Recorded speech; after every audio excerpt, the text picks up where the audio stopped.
This is The Space Shot, episode 136 for September 27th, 2017. The Dawn of a New Era. Hey everyone, welcome to The Space Shot, your daily space history, pop culture, and news fix. I'm John Molnix. On September 27th, 2007, the Dawn spacecraft lifted off from Earth, streaking into the sky atop a Delta II rocket that lifted off from Cape Canaveral. The Dawn spacecraft was tasked with an unusual mission: to study some of the known protoplanets in our solar system that orbit around our sun in the asteroid belt. Vesta and Ceres are in two different orbits, so how was the Dawn team able to get from Vesta to Ceres? An ion propulsion system. The engine that powers Dawn across the solar system accelerates the spacecraft in a way that traditional, chemically powered engines can't. Its 0 to 60 time is 4 days, so Dawn won't be breaking any drag racing records, but it's remarkable how ion engines can actively propel a spacecraft over thousands of days during a mission. The Dawn spacecraft has thrust with its engines for over half of the duration of the mission, 2,109 days, or about 58% of the mission time, according to a blog post on NASA's Dawn website. There are 3 ion engines on the spacecraft, only one of which gets used at a time. There was almost 1,000 pounds of xenon propellant on board the spacecraft at launch.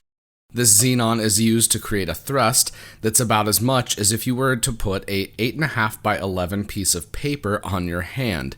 This may not seem like much, but that continuous thrust over thousands of days equals an incredible change in velocity for the Dawn spacecraft. After launching in 2007, the spacecraft arrived at Vesta in July of 2011. Studying Vesta gave scientists intriguing insights into the history of this small rocky body. Quote, measurements of Vesta's density indicate that, unlike many other asteroids, Vesta is not just a big chunk of rock.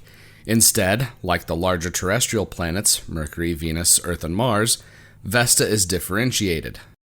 It has a crust featuring solidified basaltic lava, a rocky mantle, and a nickel-iron core.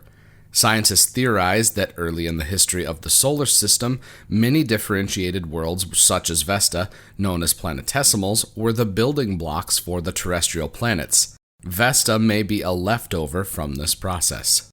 In addition to studying the interior of Vesta, Dawn also mapped this world, taking thousands of images to create some incredible maps of the surface. While you won't be able to see more than a speck of light here on Earth, Vesta is visible with the naked eye. It's small enough that even the Hubble Space Telescope couldn't gather high-resolution photographs of its surface. After completing its mission around Vesta, Dawn departed that small world in September of 2012 on a 900 million-mile cruise for the dwarf planet Ceres. Ceres is about 590 miles across, and even though it's that small, it, quote, comprises 25% of the asteroid belt's total mass. Even tiny Pluto is still 14 times more massive. It has characteristics that make it unique among the bodies in that part of our solar system. There is evidence that water, in the form of ice, can exist on this dwarf planet, and, quote, that if Ceres were composed of 25% water, it may have more water than all of the fresh water on Earth. Now that Dawn has completed its primary mission, the spacecraft is currently on an extended mission, celebrating its 10th anniversary today. According to an update on the mission website from Mark Raymond, the chief engineer and mission director for Dawn, the spacecraft is, quote, healthy and operating smoothly in its elliptical orbit around Ceres. Even though the spacecraft is, quote, healthy, Dawn has lost its reaction wheels, which were able to control the orientation of the spacecraft, think pitch, roll, and yaw on an airplane. The loss of the reaction wheels means that Dawn must expend hydrazine fuel for maneuvering while studying Ceres. Quote, when the hydrazine is expended, the mission will end. Hopefully we will continue to see some remarkable science from this spacecraft for a few more years. Check out the show notes for more information on today's episode, and be sure to connect with me on Instagram and Twitter. Find me at John Molnix. I'm always up to chat. Let me know what you think of the show by leaving a rating in iTunes. It takes just a minute to do that, and it makes a huge difference because it helps even more people find the show.